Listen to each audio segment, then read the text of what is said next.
My near-death experience showed me that there was more to life than what we normally see. My awakening to spiritualism and things spiritual occurred at a crisis in my life. I was going through a separation and I was floundering. I didn't know where I was. And I needed some help, and I didn't know exactly where to go to get it. So I thought that maybe now at a more mature age, I could see what was out there, see how things were being told today.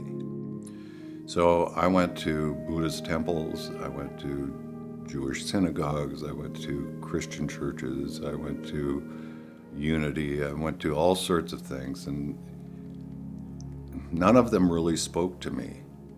But while at Unity, a friend of mine told me about this place that I never thought I would ever be involved with. And I went to a service there, and I felt connected.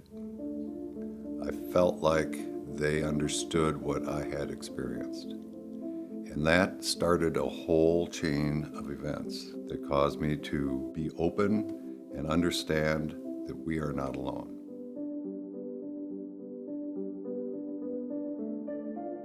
Along the way, I've had help. I've had lots of help, both physical help on this plane and spiritual help. I have discovered that I have a guide that has been with me for my entire life. This came about at the same time that I was going through this spiritual crisis. And a friend of mine talked me into going to a New Age exposition. And I wandered around, and I didn't really believe in all of that stuff. But there was one stand that attracted me. And it was a stand that sold rocks. But within that, they were selling these talking boards and these pendulums. They said that you could test them out.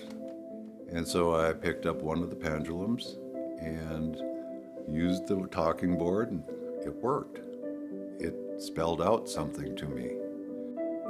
So I was convinced at that time that this might be a way to communicate with spirit.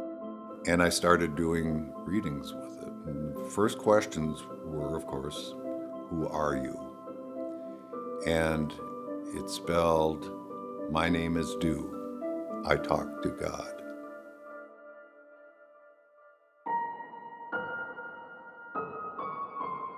I found out that he had been a medicine man in the 13th century of a clan of the Lakota tribe called the Mikakota, which was based somewhere between, I'd say, Sioux City and somewhere in Nebraska. And so with that kind of information, that specific information, I was able to do some checking to see if there had been a tribe or a clan called the Mikakota, and that what the name of the tribes in that area were, and found out that there was one. And that I was indeed in touch with somebody who had lived at that time.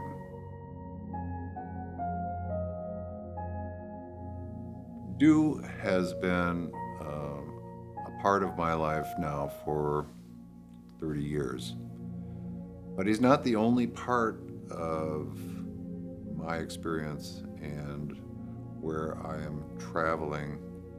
He is a piece of it.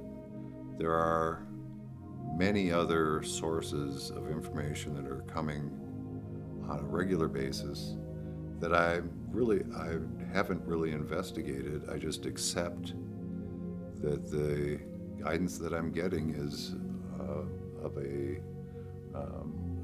positive nature. But my spiritual life is rich and strong, and do is a part of it, but he is not all of it. And I know when I need to communicate, when I have a question I can't answer, I can always return to do. But there's so much information out there if we just open our eyes and follow our hearts and listen to the guidance that's being given to us by nature, and by just being aware teaches us so much. And being mindful. Mindfulness is a very important aspect of spiritual growth. Recognizing reality, recognizing that reality can be many different things. And if you channel it properly, you get the guidance that you need.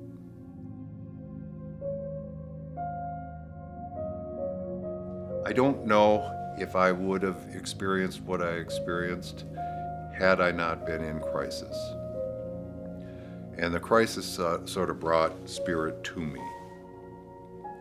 And I think our culture has become sort of used to the terminology.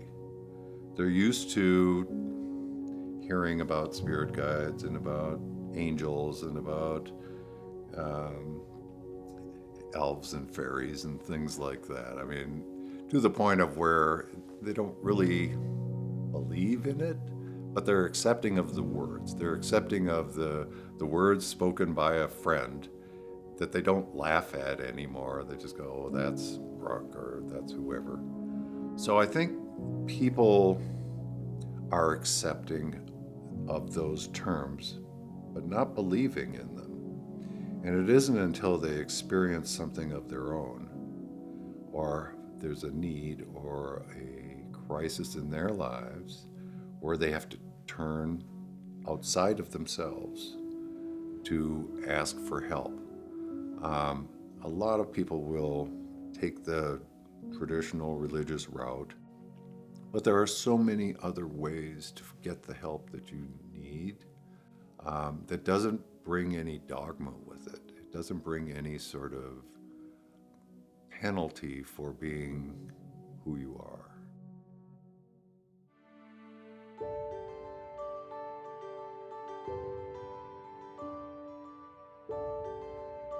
There's a place that is open to everybody.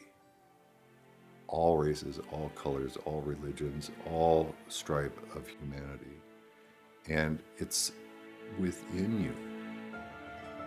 And all we have to learn how to do is to tap into it. And we will get everything that we need. There is no separation. We are a part of the whole. And we need to keep that in mind as we move forward.